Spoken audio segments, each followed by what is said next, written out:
Greetings once again from the forests of Canada. And, how are you now? The snow is pretty much gone at this point. Like, still a little ice on the path, but we're looking at springtime. You know, this is when the birds and the squirrels start acting real funny, fighting each other up in the treetops. Where a lot more people begin to go outside. So let's thank our lucky stars for the fact that this trail is quite peaceful today.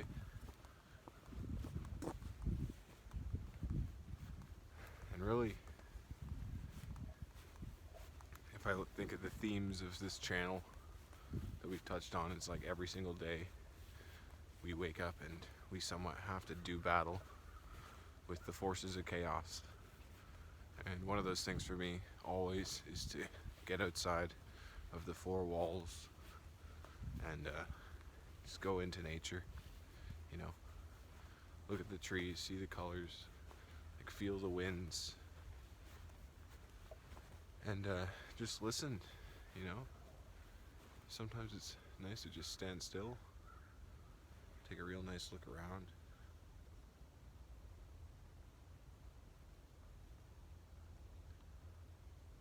It's in those moments where everything slows down, where your perceptions open up. I think it's important to remember that the brain is capable of processing a lot of things at once, and the less we have going on, like physically, I think the more we're open to with our perceptions. So just food for thought. Just thinking about the concept, I guess you could call it primitivism, neo-primitivism, like the new way to be primitive. You know, after the influence of the modern world, that we've seen its effects, the effects of industrial society, the consequences on our world, and a lot of people, you know, like to idealize this great return to nature, you know, where humanity, instead of being adapted to its technologies, is adapted to nature. And I think it's important to remember that inside each and every one of us, you know, despite the trappings of modernity, like we are a part of nature. And it's not just that we have our own nature, but it's that there's something greater at work here, which you know, we can be a part of if we learn the steps of the dance. Well, I don't know what kind of omen this is, but oh, forgive me, God. Like I said, the first part of these woods is just absolute desecration.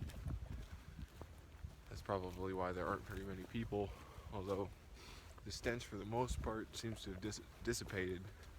If you remember from my earlier videos, I was cursing and running through the forest because it was just so disgusting that no human... Oh, it's seriously, no, actually, maybe right here is a really bad spot. That's pretty brutal.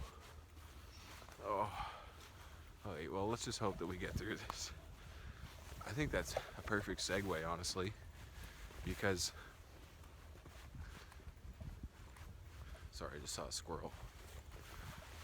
My hunter brain just took over and I locked my eye to its movement. I don't know if you can see it behind me at all.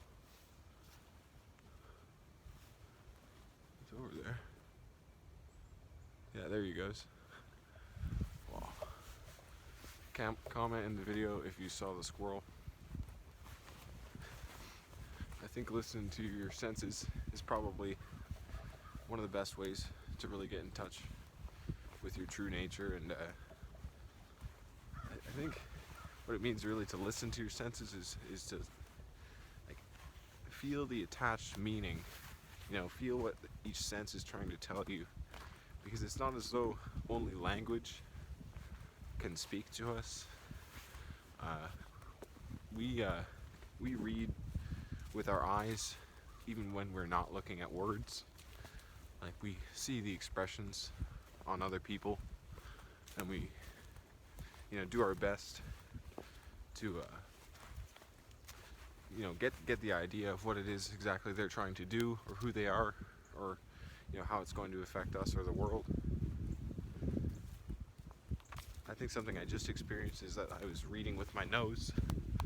Something felt really disgusting, just breathing it in. I was like, I have to get out of here. This is like, and maybe the scent is a more primal sort of scent. Like, I like to think that each scent was put here, like I guess each scent was given to humanity in a different order. I like to think hearing came first. You get that old biblical, in the beginning there was the word.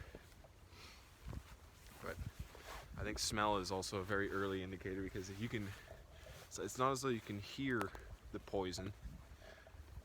You might be able to see it if you pay close attention, but if you're stuck in your own world, there's not really much alarm going off in your brain. But when you're around something that you should get away from and you smell it, boy golly, your body takes over and you're thinking, I gotta get out of here. Some other things I usually think of is like, man, just how perfectly some sticks just fit in the hand. And you can really feel this, just grabbing a stick, or if you feel like climbing trees, you see something around and you just feel compelled to climb or throw. It's like, man, when the lake was frozen over, almost every day, I loved to just throw rocks or sticks or whatever. It just felt primal. Like, it felt like there's something in me that wanted to do that, and whether I know what that is or not, like, it felt great. I think that there is an instinct in humanity. Like, I'm not cruel to animals whenever I can help it. I had this buddy out in a mountain town. We were walking around through the forest, and you'd see these little animals, and he'd just have the desire to throw rocks at them. And he's like, oh, I'm sorry, dude. I don't know why I have to do that. And I was like, man, it makes sense. It's kind of like your instincts are like, oh yeah, like, this is how I get food. But we're so removed from, any sort of real hunting or any sort of like starvation scenario where you have to do something like that it feels wrong. And there is a certain transcendence in being able to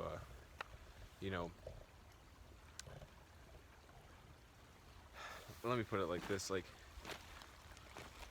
humanity wants to transcend the act of killing just for its food, and whatever it is, it's like vegetable or animal, you always have to kind of kill it. You hope, the vegetable can reseed, and it's like, a mammal can also reseed, but it's the pain and the suffering and the meaning that's attached, or lack of meaning, that really creates a feeling. So I don't have very much of a philosophy on hunting, because I'm not like an experienced hunter in any way. I've never like shot and killed an animal, but it's something I keep in mind because it does feel like rather primal. I'd rather take something down with my hands, to be honest. Just some mushrooms here. They look pretty good. I don't know if those are chanterelles or what. They don't look like turkey tail, but there's a ton of turkey tail at this time of year. Spring just started. As long as we're on the topic of primitivism, there were a few things I was talking about earlier. It's like how, we're born with our instincts, intact. Like, sure, we learn how to use them later in life, but I think there's certain things that are bred out of us as people. And to think of like even something as simple as a child wants to eat with his hands, and the parents impose cutlery, you know, or the child wants to wrestle at recess or something like that, and the teacher on duty says, "Oh no, you can't, like no rough and tumble play." It's like this animal aspect of us. It's not even animal, like it is human. You want to consider humans part animal, right? Part animal, part spirit, or an animal endowed with a spirit or something like that. Like we do have instincts, whether you think of us as an animal or not.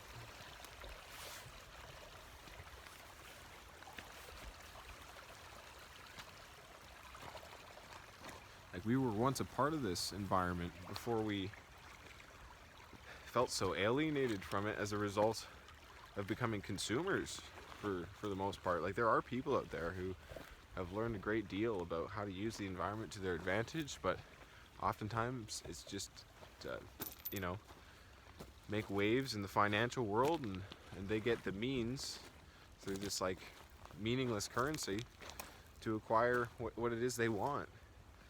Like, I feel like there are very few people who are actually a part of the natural environment, and it seems like the people who are allegedly like, you know, still living off the land, whether through agriculture or hunter-gatherer, like it's few and far between, and they're always like under threat because the expansion of our current system is just, well, it's non-stop. I heard something said about money, and it was like, if you pay taxes, the more money you make, the more money you pay to the system that destroys nature. And it's not a fact that our system has to destroy nature, but unless you become an active part of it and try to influence change in that way, then you're at its whim. And that seems to be the way we're going. And it seems to be just a result of a lot of misunderstanding and a lot of hurried thinking, or no thinking at all for that matter, and just trusting somebody, you know, above you. And what determines that hierarchy for the most part is class. Like us people in the low class, middle class, like we cannot fathom what it's like to be an international cosmopolitan, like billionaire. The law doesn't really apply in the same way at that point, so it's important to stay humble and remember, like, I think the more entrenched you are in that monetary system, the beast system, the game reality, the less in touch you are with your real nature, and probably like the more hurried you are too. I don't feel like enough people have enough time to really just reflect.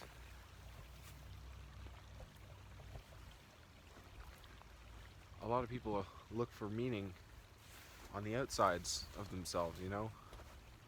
They look to external sources to understand knowledge. And in doing so, they neglect entirely the inner knowing. Now that's not to say that one can simply listen to oneself and know exactly what is true. Because unless one's heart is pure, you know, body, mind, spirit, like pure, there are going to be influences which affect the mind, you know. In the Bible it says something about taking the splint out of your own eye before you judge any brother.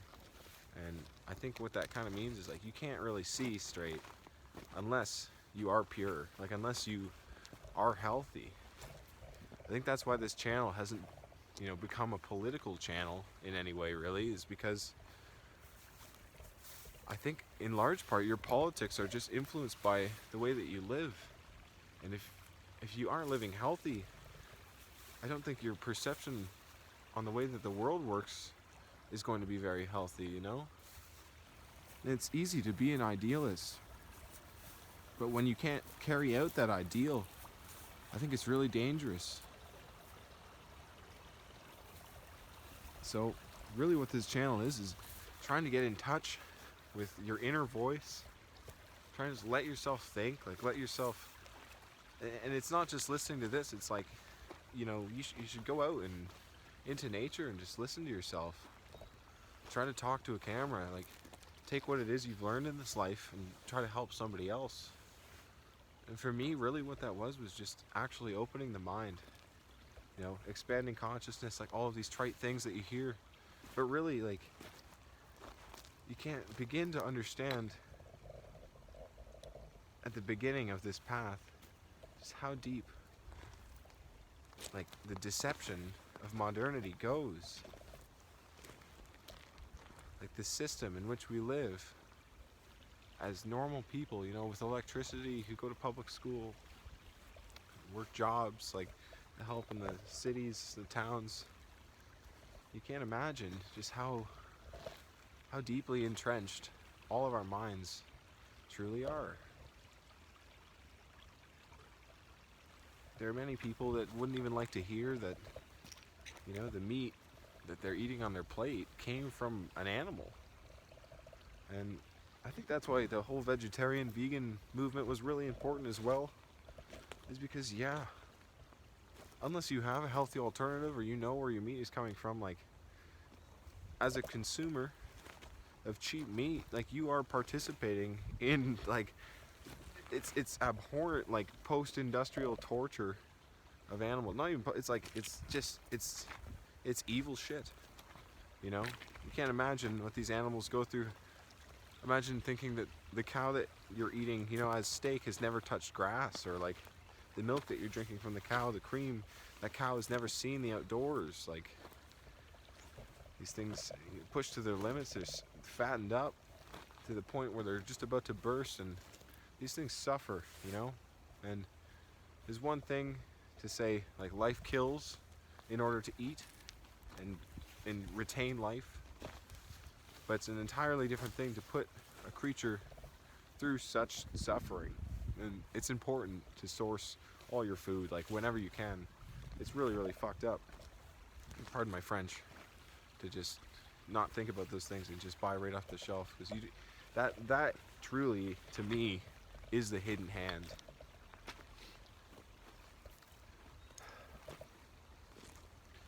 And so that's just one example. Like, you want to get in touch with your food, that's one way to get back in touch with nature. Like, we're not a species meant to go into a grocery store and buy all our food, but that feeling that you get back, you get when you get back from the grocery store, you fill up all your shelves. It's like that in of itself, like, that is attached to an old feeling. It's like, yes, like, we're stocked up. Like, there's a safety in that, and there's a security in that, and it emulates a primitive feeling.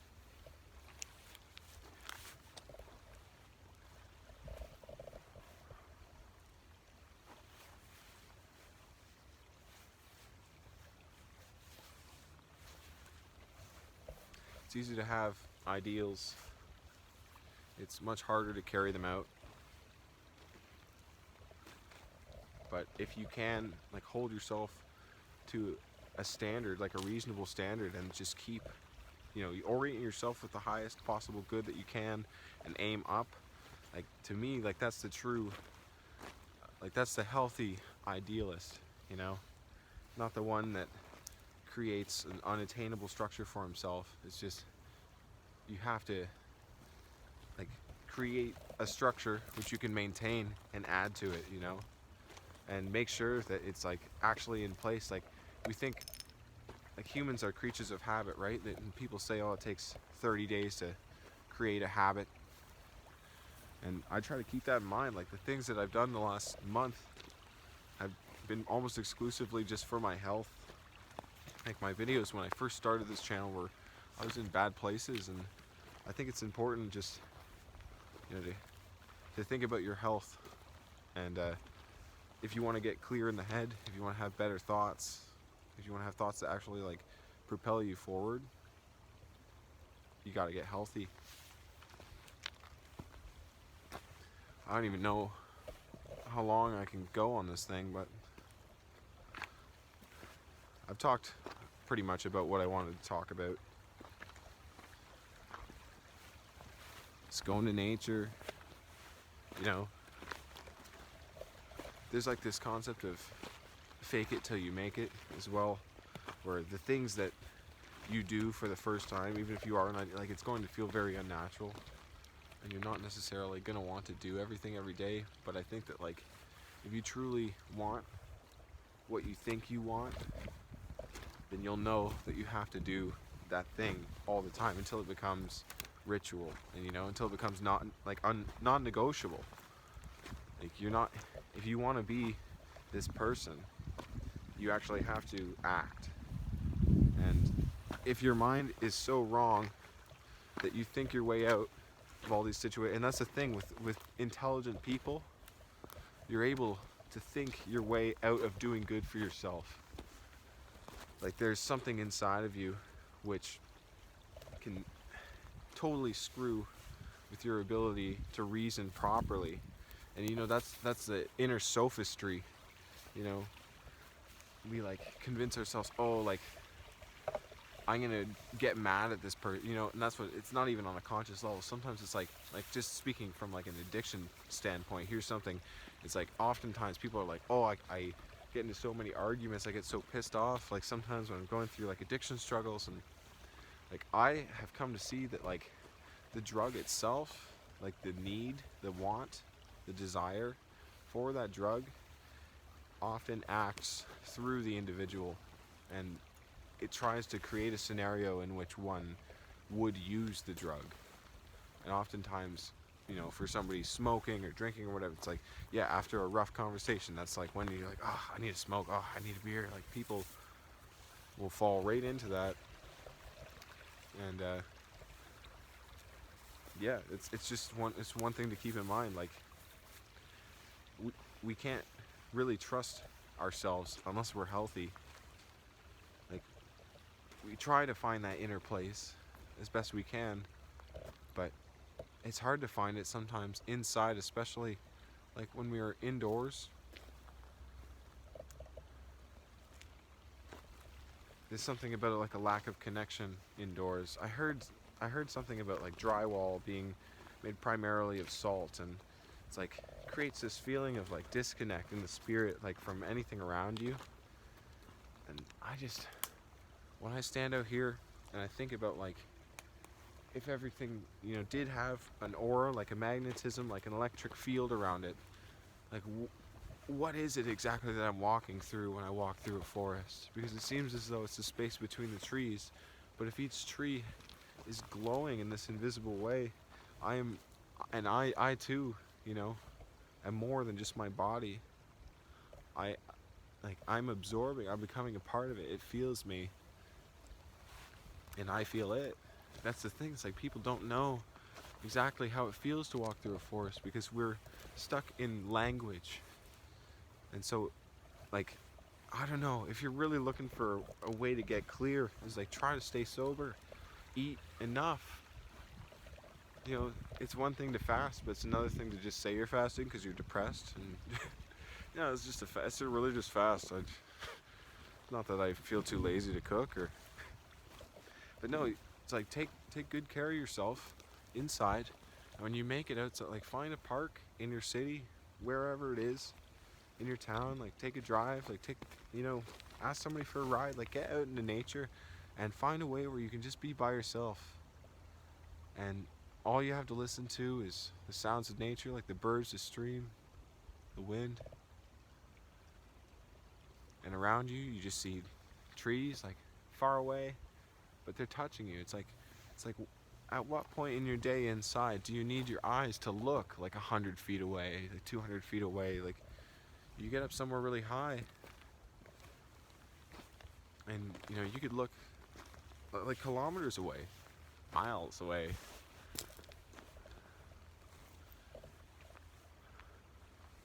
It's important to get healthy if you want to have like a clear mind. To go outside, to find solitude in nature, and to listen to that feeling, that voice, like whatever it is inside of you. It doesn't necessarily have to manifest itself as a voice, but like listen to the pure one and use your judgment. Like if you're having thoughts inside that aren't going to take you where it is that you like want to go, like you have to consciously discern between like I guess the polarities of your urges. Like people often associate the demonic or the devilish with like the bestial, you know, the animalistic, and then see the spirit like the something higher as outside of the material form. But I think it's much different. I think that like this world simply is as it is. Like it's good inherently, but what is able to travel into it can be both good or bad, you know, angels and demons sort of thing. Like people can attach curses to objects, people can bless objects, like they're, but everything inherently just in of itself, I don't think that something natural can be considered bad. I think in of itself it's good, you know. Just getting outside into the goodness, like that's it. It's not this virtual reality where you're like, oh, this is so cool. It's like you're literally like in over your head in this creation. Like it's something that mankind has not been able to recreate. Like we may be able to somewhat figure out how things grow, but to recreate the world in which the body lives, you know, not even to say just according to the senses, because we live constantly transcending our senses without even realizing it. I can keep saying this over and over again, but like get outside, like try to become aware that you're more than just a body, you know, like even just feeling heat come off of you, you're like, okay, like this is a part of me, you know, something associated with me, like the sound like coming out of you, you know, these are waves. They travel, they disperse, like people far away can't hear them. Just think about yourself in that invisible way, and it's interesting when you truly open, like right in the center of your being, instead of shying away and staying trapped in your head and cycling through thoughts, you know, that may or may not be helping you in your path. Like really like getting past that, letting the waters of the mind just calm down, you know, and just like a stream. I don't know if I filmed that properly. Just like a stream with a rock in it, you know, that gets all upset and you can't see the bottom. It really just is a matter of patience until things settle. Let's see. Yeah. Yeah, I'm an idiot. But that doesn't mean stupid. That just like idiosyncratic, you know? There's not very many like me. And maybe I don't do things that most people would do. But I don't think I was meant to do what most people do, and I feel kind of alienated, like isolated in my path. That's not to say I can't connect to people, but every day I try to figure out a little bit more about who I am and about this world, and it's the curiosity really that most keeps me going. But lately there's been more than just curiosity, you know, and it's that feeling of real progress in feeling healthier, feeling more clear in the head, feeling more myself, like really just that feeling of getting better, I guess, you know. I think inside there's always going to be this version of myself that I call Mitch. And you know, I don't know if we can all inherently like change who we are, but I think that we can realize who we are, and upon realization we have to act, you know, and take part in self-actualization. And to do that we got to be healthy, we got to think, we got to grow, and we have to believe in God, like together. So yeah, thanks for watching.